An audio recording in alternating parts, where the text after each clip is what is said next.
Yay Media Group.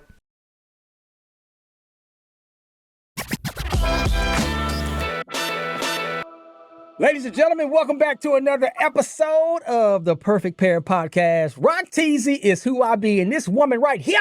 I'm Crystal, Rock T's better half. She is, man. I wouldn't be without her. That's my dog right there. Okay, right. That's my baby. That's my best Rocky, friend. not while we have company. Oh, yeah, we do got company. Please.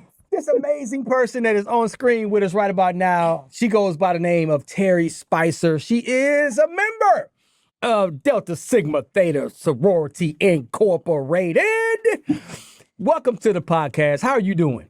Well, good morning. Thank you. I'm doing great, and I'm so honored to be here with you guys. Thank you for having me. You know, it's Breast Cancer Awareness Month, and yes, I'm a proud member of Delta Sigma Theta Sorority Incorporated. So Come on, DST. I was talking to your national president, Elsie Cook Holmes, the other day. So it was an amazing conversation. But listen, we come on this podcast every week and we share our stories on how we can be the best versions of ourselves as a couple and a husband and wife. It is Breast Cancer Awareness Month, and we cannot go forward without using this platform to continue to build awareness. So listen, tell us what you have going on and tell us your story and why is this so important to you yourself?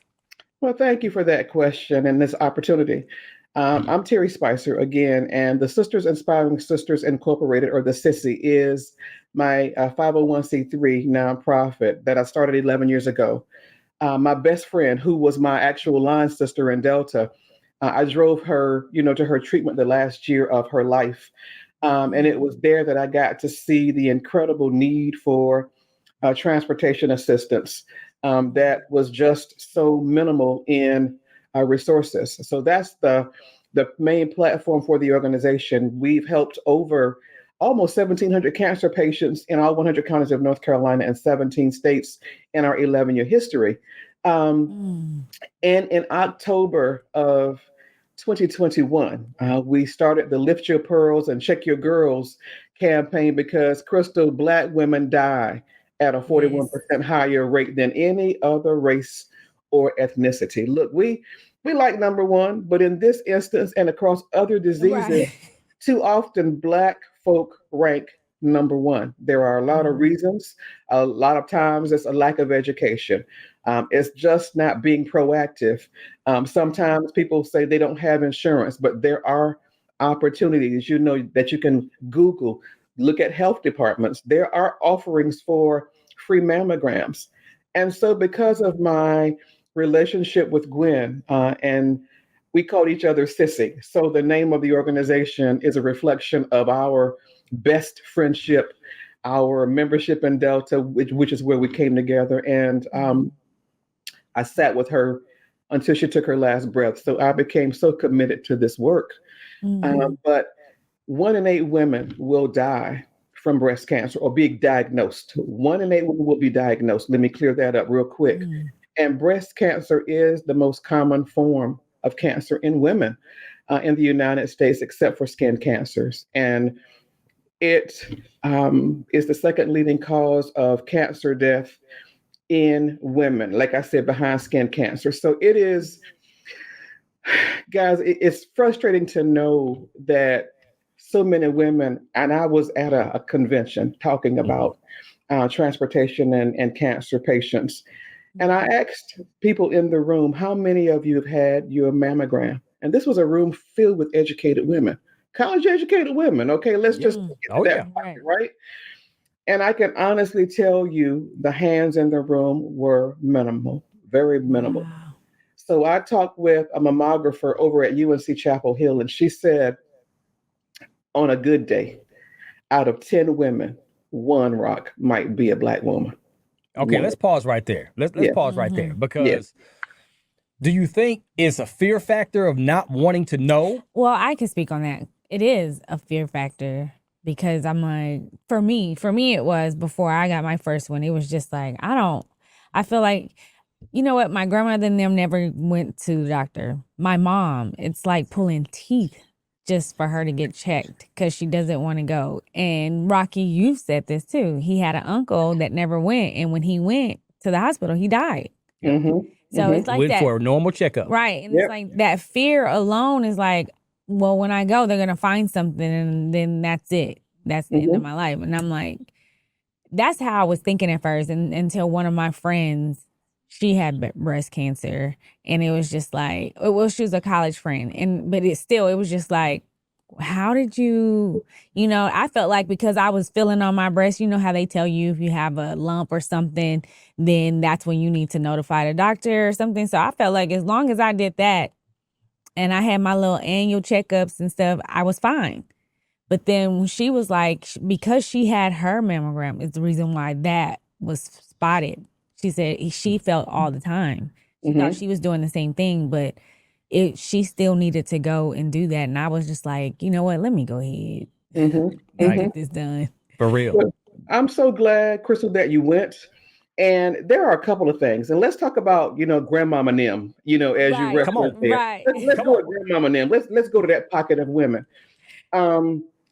Faith. Let's go to faith, okay? Yep. Because what do we know Grandmama Nim are strong in being the faith leaders in our families, right? But they also sometimes they trust God for everything. But there is also the expectation from God, who has equipped us with knowledge to be active.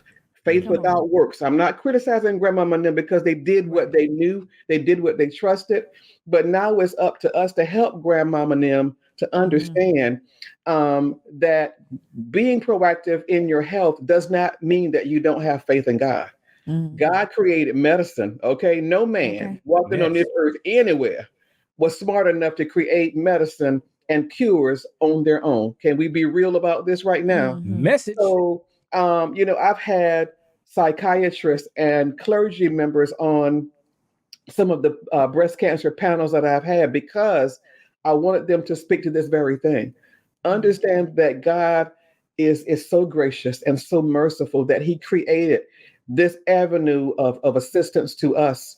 So, you got to get past thinking that you're not being a true Christian if you go to God. But no, and the mammograms, when you get in there and you get them, they don't prevent breast cancer, but they give you a better chance of finding it and being able to have it treated so that you can beat it, because it doesn't have to be a death sentence.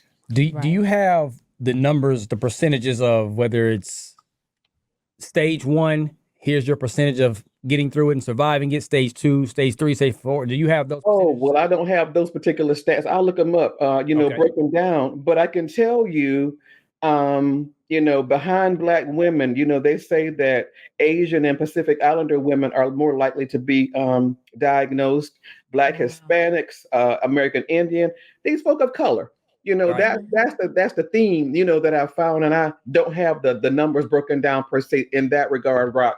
But what is really important to know is that all women, they're going to be, let me tell you, this year alone, over 310,000 new cases of invasive breast cancer will be diagnosed, and about 56,500 new cases of ductal carcinoma, C2, will be diagnosed, and about 42,250 women will die from breast cancer this year alone. Okay, tough question number 1. Out of all the research, out of all the awareness, out of all the money that's being raised every single year, millions of them, hundreds of millions of dollars are being raised towards the research of cancer.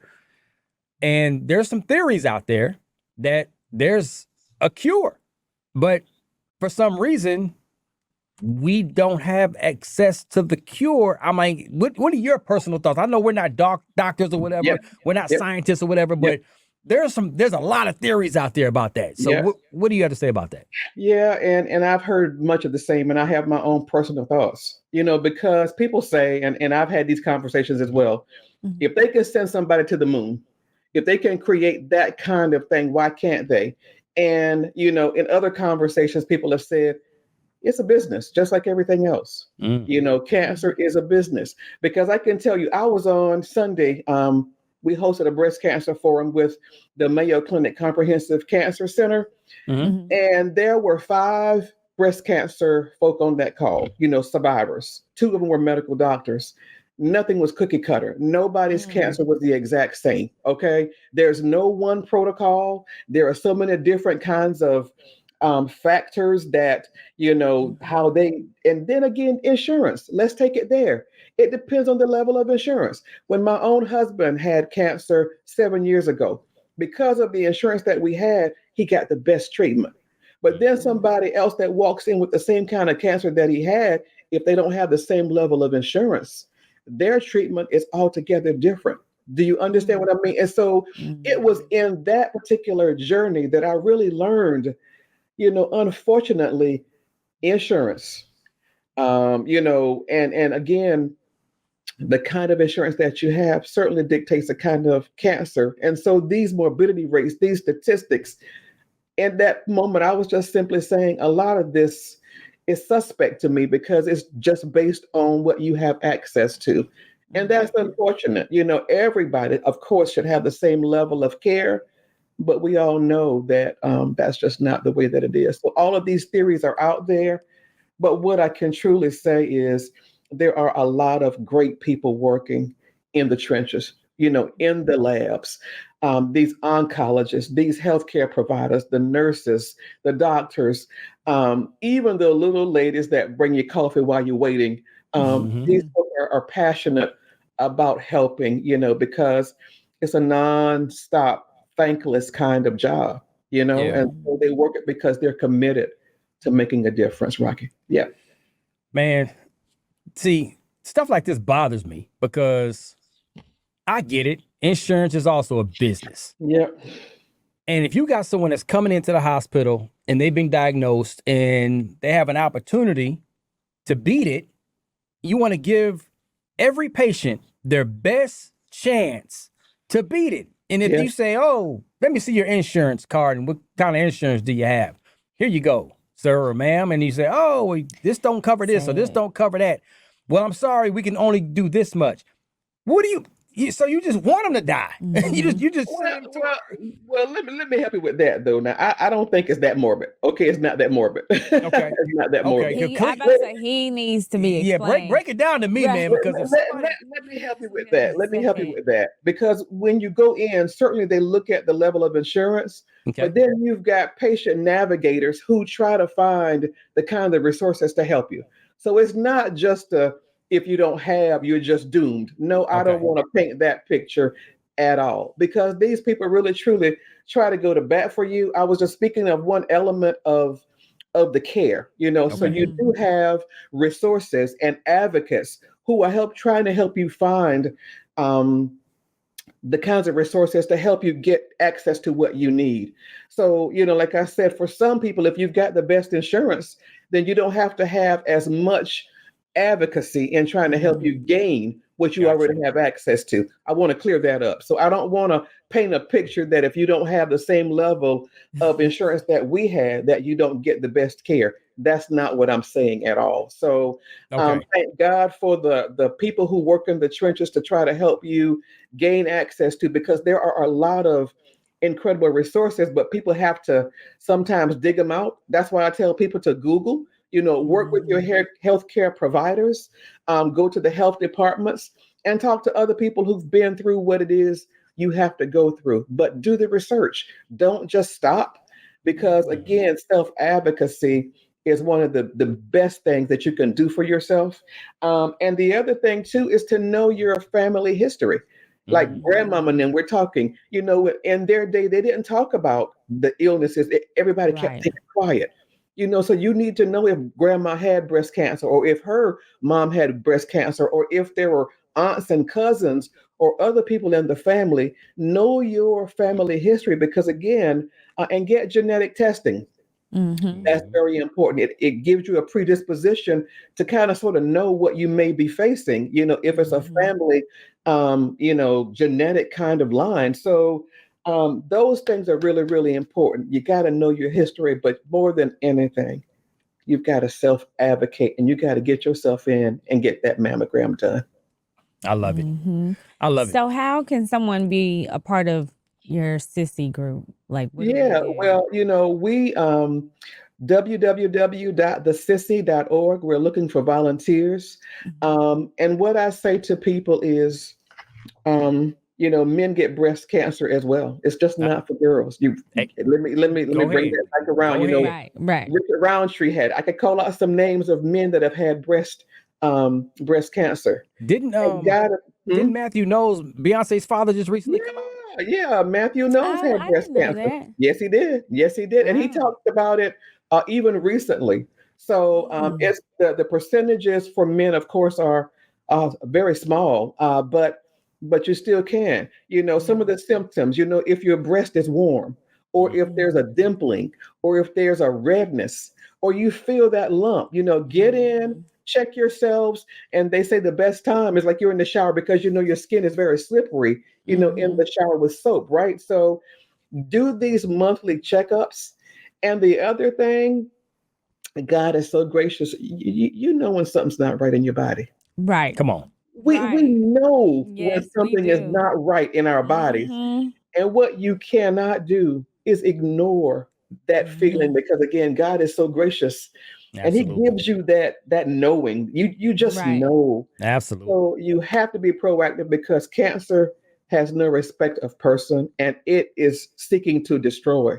So we have to be very, very progressive in our care. And let me to quote one of the stories that I heard on Sunday in our breast forum, guys. One of the ladies, she's a doctor. But because of her age, I think she was 30 when they discovered, she discovered the lump, right? And she kept going, and they kept telling her that she didn't qualify for this or for that. And she kept pushing. And finally, she got that ultrasound done. And she said when the doctor did it, she dropped the instrument and walked out the door, because she said if she had not been advocating for herself, her scenario could have been altogether different, guys. Wow. So cancer, men, while I'm on here talking about breast cancer, men, get your prostate checked. Right.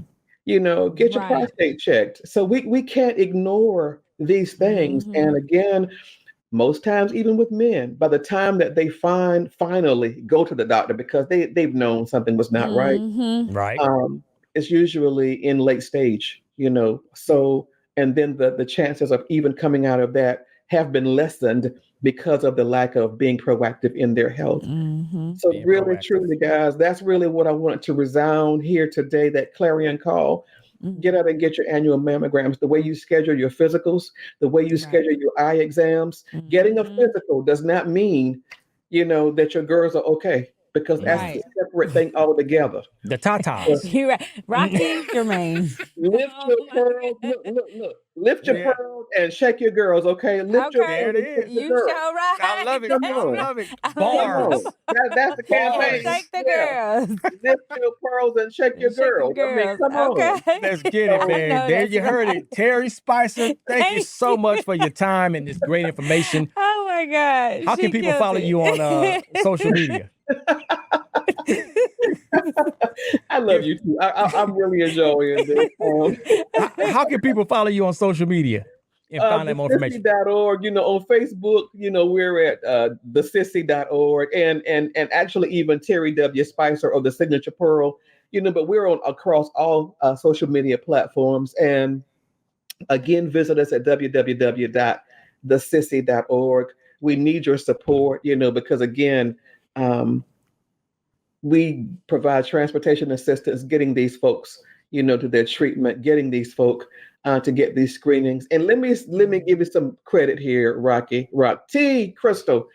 When I was on the show, back in 2021, since we launched this, like I said, over 500 women across the country have gotten their annual screenings. So there's a lot of work to be done, and it's platforms just like this that help women to hear and to know. And I'm just reminding, and if you've gotten your mammogram, beautiful, schedule it again for next year before you leave from the office. And if you've gotten yours, ask your friends, ask mama and them, grandmama and them, because guess what? Even an 84-year-old woman I know was diagnosed with breast cancer at 84. Wow. Is that ridiculous, right? Is that ridiculous? It is. And let me blow your mind. One of my small pearls was diagnosed when she was 11 years old. Get out Oh, of here. wow. Breast cancer, Crystal. Breast cancer. Oh, So 11? her mom she kept saying, no, I know something's wrong. I know. And that baby girl had breast cancer. And I mean, when she told us nobody could breathe.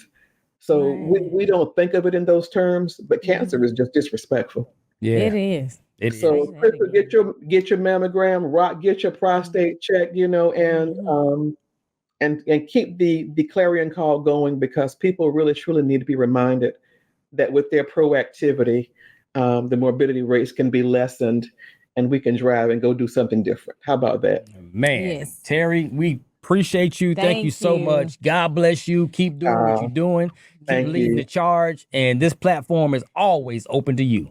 Thank you. My heart. Thank you. I appreciate you guys. Keep doing what you're doing. Keep being great models, in your couple. I've been married to that guy of mine for 40. Oh gosh, a long time. Love 40 hearing plus that. years. Love hearing that. Let's 43 go. years. Come on, 43 years married. Come So on. we're in it to win it. So That's what I'm talking about. congratulations to the both of you. And again, thank you for all that you do. Thank you so very Absolutely. much. You're welcome. There it is, man. Hey, if you guys, y'all need to rewatch this episode like 2 or 3 times and share it with all your friends and family or whatever. This is a very important message that we need to continue to put out there, and this awareness is priceless. So, Perfect Pair Podcast. Thank you, Terry. Thank you, my lovely, dovely wifey poo. Thank you, honey. Thank you, Terry, so much. Continue to tell a friend, download, subscribe. We'll see y'all next time. Deuces. Bye.